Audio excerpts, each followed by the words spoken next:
আজকে আমি দেখাবো যে কিভাবে কচুর গাঁটটি সাইজ করা যায়, রুটির ভাঁজ খোলা যায় এবং সহজেই কিছু কাজ নিজের জন্য করে নিতে হয়।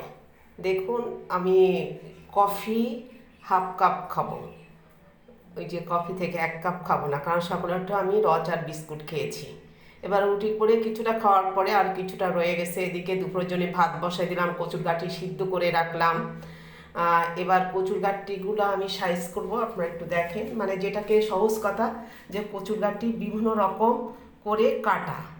কেউ আপনারা সচরাচর দেখছেন বড় কচুর গাঁটি নিয়ে আসে এবং বটি দিয়ে সেটা কাটে, কিন্তু আমি বলেছি যে ছোট ছোট কচুর গাঁটি নেব এবং খাওয়ার জন্য এটা ভালো।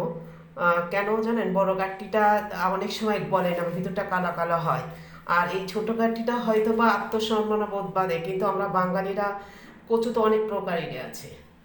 বুনো কচু, অনেক কচু নামে আমি জানি না। আমি ছোটোবেলায় কচুগুলো দেখেছি যে এইভাবে সিদ্ধ করে, মানে বড় বড় এটা একটু যদি বেছে নেওয়া যায় তো একটু বড় সাইজ করে নেওয়া যায়, কিন্তু ধরেন বাসা না হলে ওদেরকে বললো ওরা যেটা দেয়, তো সেটা এরকম সিদ্ধ করে রান্না করলে আমরা বললাম যে কচুর রসগোল্লা।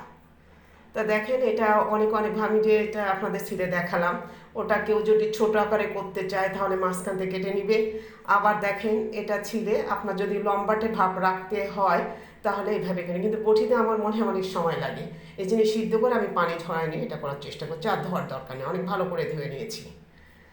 এবার দেখেন, এবার মনে করেন যে একটা বড় সাইজ নিয়ে এগুলো আমরা আর কাটবো না।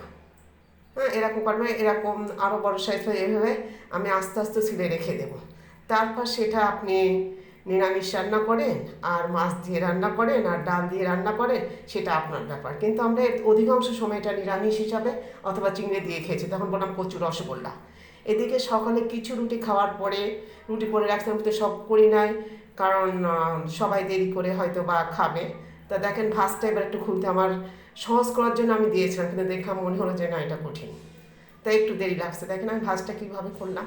যদি তাড়াহুড়ো করি হয় সিরে যাবে, না দুভাজ করে ভাজতে হবে।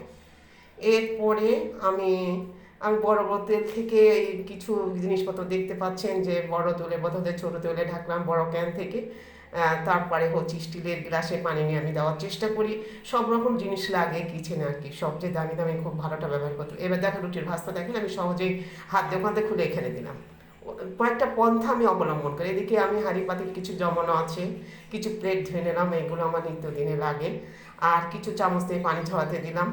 এই যে দেখেন রুটি একেবারে এই সবগুলা করলাম, একটু ব্রাউন কালার রাখছি, আমার কাছে ভালো লাগে। সবশেষে আমি ডাল বসালাম।